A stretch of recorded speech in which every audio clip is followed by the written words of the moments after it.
بسم اللہ الرحمن الرحیم۔ لائف لائٹ میں خوش آمدید۔ جب سے مودی جی نے دوبارہ رافیل کا تذکرہ چھیڑا تو یہ نیپال کے دانشور ہمیں ڈرانے آ گئے ہیں۔ ان کا منہ بند کرنے کے لیے رافیل کے مقابلے میں جو ہمارے پاس JF-17 تھنڈر بلاک 3 جو انشاءاللہ مئی 2019 میں پاک ایئر فورس کے پاس آ جائے گا، تو اس سلسلے میں رافیل اور JF-17 تھنڈر بلاک 3 کا موازنہ حاضر ہے۔ یہ JF-17 تھنڈر کا جدید ورژن ہے۔ یہ رافیل وہی طیارہ ہے جو کہ شام میں اس وقت بشار الاسد کے خلاف استعمال کیا جا رہا ہے۔ اگر اس کا موازنہ F-16 فالکن کے ساتھ کیا جائے تو ایک رافیل 2 F-16 کے برابر ہوتا ہے، اور پاکستان کے پاس جب F-16 موجود تھا تب انڈیا پاکستان ایئر فورس سے بڑا ہی انڈر پریشر تھا۔ پھر سونے پر سہاگا کہ پاکستان نے JF-17 تھنڈر بنا لیا، جس نے انڈیا کی رہی سہی اکڑ بھی ختم کر دی۔ بھارت کا فرانس سے رافیل طیاروں کے معاہدے کے مطابق 2019 کے شروع میں فرانس رافیل طیارے بھارت کے حوالے کر دے گا، جس سے بھارت یہ سمجھتا ہے کہ بھارت پاکستان سے فضائی برتری لے جائے گا، لیکن ایسا بالکل بھی نہیں ہے، کیونکہ پاکستان اس وقت JF-17 تھنڈر کی کامیابی کے بعد سے JF-17 تھنڈر بلاک 3 کی تیاری میں مصروف ہے، اور یہ طیارہ مئی 2019 میں مکمل تیار ہو جائے گا، اور یہ بلاک 3 جیٹ رافیل کے مقابلے میں ہی تیار کیا گیا ہے، اور اس کی اسپیسیفیکیشن رافیل سے ملتی جلتی ہے، بلکہ رافیل سے زیادہ اچھی ہیں۔ جیسے ان دونوں طیاروں میں ایک چھوٹا سا موازنہ آپ کی معلومات کے لیے بتایا جاتا ہے۔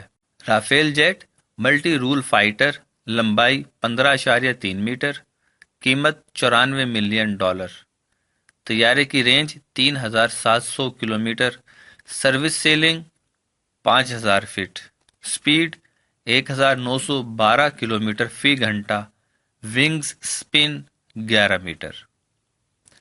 JF-17 block 3 multi role compact aircraft, قیمت $32 ملین، طیارے کی range 3500 kilometre, service ceiling 5500 feet, لمبائی 15.1 میٹر، ونگز سپن 9.48 میٹر، سپیڈ 2500 کلومیٹر فی گھنٹہ۔ رافیل میں 900 ٹریک اینڈ ریسرچ ماڈیول ہوتے ہیں، جبکہ JF-17 block 3 1000 track and research module ہوں گے۔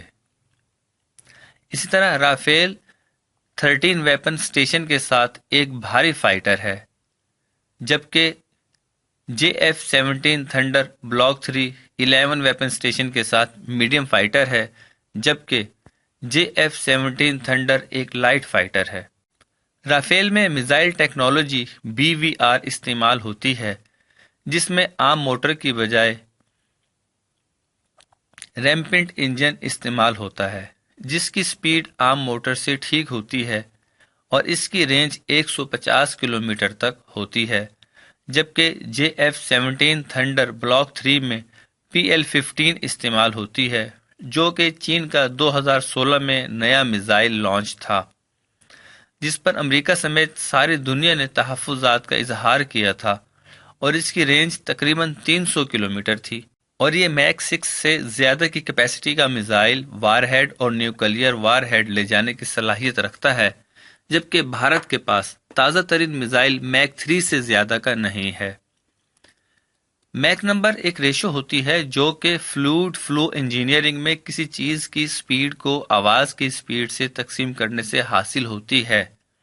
مثال کے طور پر آواز کی سپیڈ 332 میٹر پر سیکنڈ ہوتی ہے، جبکہ اس مخصوص چیز کی سپیڈ 2000 میٹر پر سیکنڈ ہو، تو 2000 کو 332 پر تقسیم کریں تو جو نمبر آئے گا وہ اس مخصوص چیز کا میک نمبر ہوگا۔ اس میک نمبر کی بنیاد پر اس چیز کو مختلف اقسام میں تقسیم کیا جاتا ہے، جیسے subsonic, transonic, sonic, supersonic, hypersonic اور ہائپر ویلوسٹی۔ اب پاکستان کے پاس JF-17 تھنڈر بلاک 3 جہاز میں 6 میک نمبر کا میزائل لے جانے کی صلاحیت ہے، جبکہ بھارت کے پاس 3 سے زیادہ میک نمبر کی صلاحیت کا میزائل نہیں، جس کا تجربہ انہوں نے برماہاس کے نام سے دسمبر 2017 میں کیا تھا۔ اس کے بعد رافیل برمسٹون کروز میزائل لے جانے کی صلاحیت رکھتا ہے، جبکہ JF-17 تھنڈر بلاک 3 رعد، اس کو حطف 8 بھی کہتے ہیں، کو لے جانے کی صلاحیت رکھتا ہے۔ کروز میزائل وہ میزائل ہوتا ہے جو کہ اپنے ہدف کو ہٹ کرتا ہے، اور یہ گائیڈڈ میزائل ہوتا ہے جو کہ اپنے ٹارگٹ والے جسم سے نکلنے والی حرارت کا پیچھا کر کے اس کے پیچھے پیچھے جاتا ہے۔ لیکن برمسٹون میزائل ٹیکنالوجی ایسی ٹیکنالوجی ہے جو کہ اس اصول پر کام نہیں کرتی، مطلب اس میں اپنے ٹارگٹ سے نکلنے کو حرارت کا پیچھا کرنا ضروری نہیں۔ لیکن بھارت کے پاس یہ ٹیکنالوجی نہیں۔ فرانس بھارت کو صرف رافیل دے رہا ہے، یہ ٹیکنالوجی نہیں دے رہا، لہٰذا بھارت کو اس رافیل کا اتنا فائدہ نہیں ہوگا جب تک وہ فرانس سے یہ میزائل بھی نہیں خریدے گا۔ جبکہ پاکستان کا رعد یعنی حطف 8 سٹیلتھ ٹیکنالوجی کو استعمال کر کے بنایا گیا ہے، جو کہ ریڈار کی رینج میں نہیں آتا اور نچلی پرواز کر کے اپنے ٹارگٹ کو نشانہ بناتا ہے۔ لہٰذا دشمن کو سوچنا چاہیے کہ ہم ہر وقت تیار بیٹھے ہیں اور ہمیں کبھی ہلکا لینے کا سوچے بھی مت۔